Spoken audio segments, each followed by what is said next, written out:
Brooklyn bloodlines, David Lopez. David Lopez wasn't born into Brooklyn. He wasn't a Palermo. He wasn't a D'Angelo. He wasn't raised on Omerta. He was a Marine first, forged in sand, steel, and war. Learned how to read men, how to break them without lifting a finger. When he came home, the Bureau scooped him up. Organized crime division. To the world, he was clean-cut by the book, a Fed built for taking down families like the Palermos.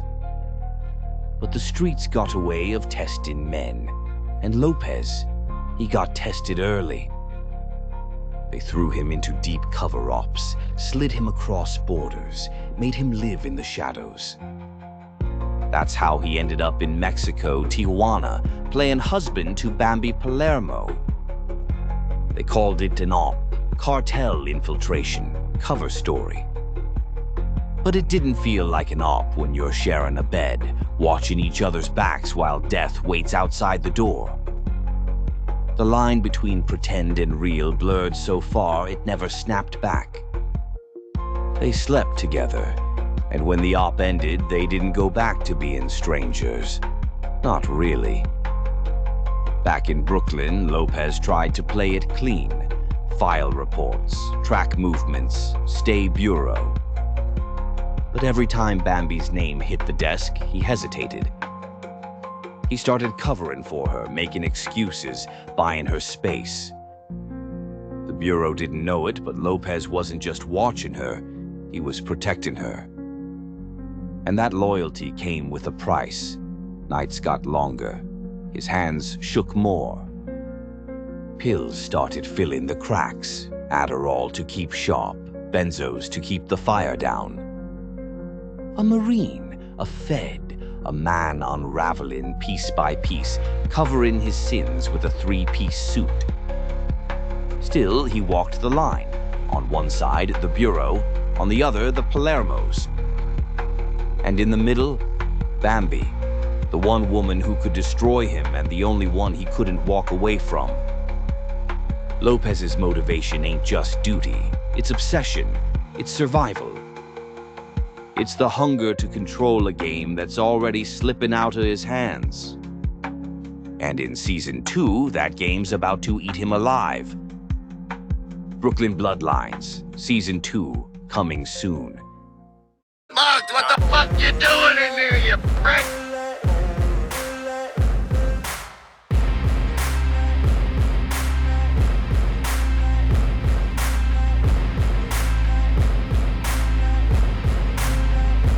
Bambi's Twisted Tales, The 7 Deadly Sins. The city never sleeps. Nah, that's bullshit. The city don't sleep 'cause the city's always scheming, always sinning. You can close your eyes, but out there in the gutters and penthouses, the 7 are working overtime. But tonight somebody's calling their bluff. It starts with Bambi Palermo. Brown hair hanging down over a leather jacket, heels clicking against wet pavement. Rain's pouring, wind howling, but she don't even flinch. She's following whispers, rumors from alley rats and drunk priests, whispers of a joint called Purgatory, not a bar, not a church, something worse. It's said you walk into Purgatory, you ain't ordering a drink, you're facing your soul and every rotten thing in it. She finds the door, iron, rusted, looks like it ain't opened in years. But when she touches it, hinges groan, and it swings wide like it was expecting her. Inside, darkness, just the stink of smoke, sweat, and something sweet and rotten. Neon lights flicker on, one by one, revealing 7 chairs set in a half circle, throne-like, heavy wood, and in each, a sin made flesh. Lust is first. Red dress, lipstick thick, eyes glimmering like the bottom of a glass of Chianti. She don't walk, she slinks. Her voice is sugar dripping off poison. You want something more than you'll admit, Bella. Come take it. She drapes across Bambi, whispering promises.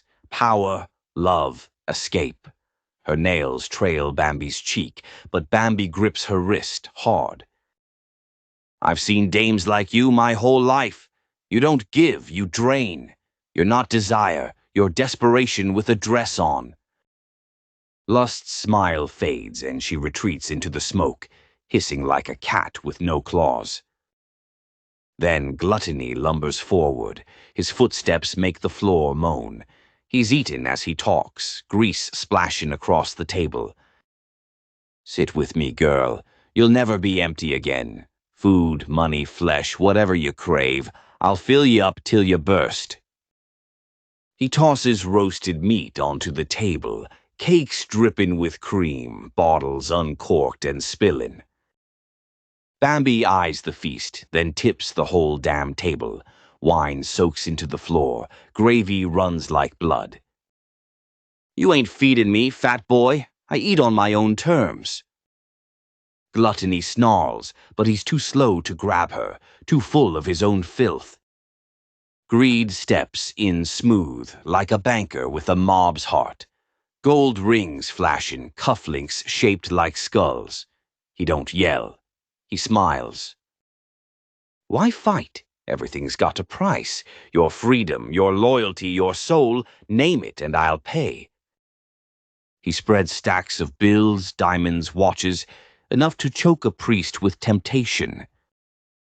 Bambi leans in close, whispers, My soul ain't for sale, and you couldn't buy respect in this town if you pawned your balls. She spits in his glass and walks past. Greed wipes his face, but the shake in his hand betrays him. Sloth don't even get up. He's a shadow in a chair, cigarette hanging from limp lips, ashes fallen to his lap. His eyes are half shut, skin pale like old paper. Wrath don't wait. He explodes, bursts through the crowd of shadows, scars running down his arms, fists clutching a bat wrapped in wire. His voice is a roar, his eyes bloodshot. He don't talk. He destroys, smashes bottles, splinters tables, sends wood flying like shrapnel. Most would have run. Bambi, she stands still, lets him swing wild. When the bat whizzes past her face, she don't blink. You ain't fury, she mutters. You're fear dressed up with teeth, and you don't scare me. Wrath roars, but the noise don't shake her. Finally, he drops the bat, panting, beat but not victorious. Envy creeps in next, sharp suit, slick hair, but his eyes, always darting, always burning with what he don't got. Look at you, he sneers. People respect you. They follow you. Me? I'll take it all. I'll rip it from your hands just so you got nothing. Agent Bambi Palermo's double-cross perfume. One spray, and you'll never know which side she's on. She's the undercover Fed that plays both sides of the table. Now she's bottling that same intrigue with Agent Bambi Palermo's double-cross perfume. A scent so sharp, it'll leave wise guys guessing and Fed boys sweating. Features: undercover aroma, blends innocence with danger, smells like roses but burns like bourbon. Lasting loyalty, clings to you longer than an FBI wiretap. Deadly allure, distracts enemies while you make your getaway. Lopez, one whiff, and I forgot whose badge I was wearing. Nick Palermo. She walked past, and suddenly I was confessing secrets I swore I'd take to the grave. Impeach. Even the Pentagon couldn't weaponize something this effective. Special offer.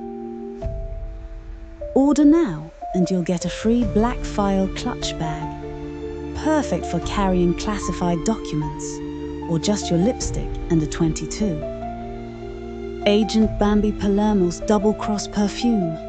Loyalty never smelled so dangerous. Bambi smirks. You want my life. You better be ready for the scars, the betrayals, the funerals, 'cause that's the price, and you ain't built for it. Envy glares, but his shadow shrinks. He fades back, muttering. And then silence, heavy, suffocating. The curtain at the back parts, and Pride walks out. Tailored three-piece suit, hair slicked neat, shoes that shine like mirrors. He don't snarl, don't scream. His presence alone weighs a ton. He sits in the center throne, eyes locked on Bambi. His voice, smooth as silk, sharp as razors. "You'll kneel," he says simply. "Everyone does. I am the crown, the virtue, the fire that makes men gods. Without me, you're dust." He leans close, smiling cold. "You're already mine." Bambi don't flinch. She don't look away. "I don't kneel.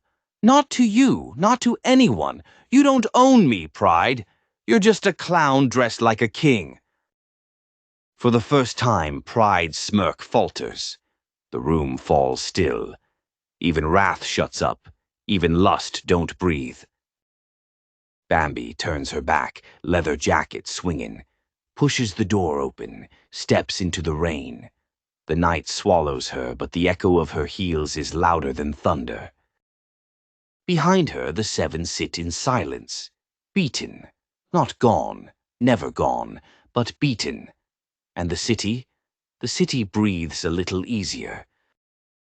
Moral of the story: sin ain't monsters with fangs. Sin's us, every ugly urge we feed when we think nobody's watching.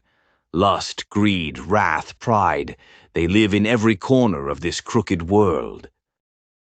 But here's the thing, kid. You don't beat 'em by pretending they ain't there. You beat 'em by facing 'em, looking 'em in the eye, and telling 'em they don't own ya. You survive by refusing to kneel. And if you're still breathing after a ride like that, you already know what time it is. This story's stamped, sealed, and delivered by Bambi's Pizzaverse, the only place where mob tales, twisted legends, and truths sharper than a switchblade get served fresh. So hit subscribe, smash that like, ring the bell, or you'll end up sitting across from lust with no way out. Capisce? Thanks for watching.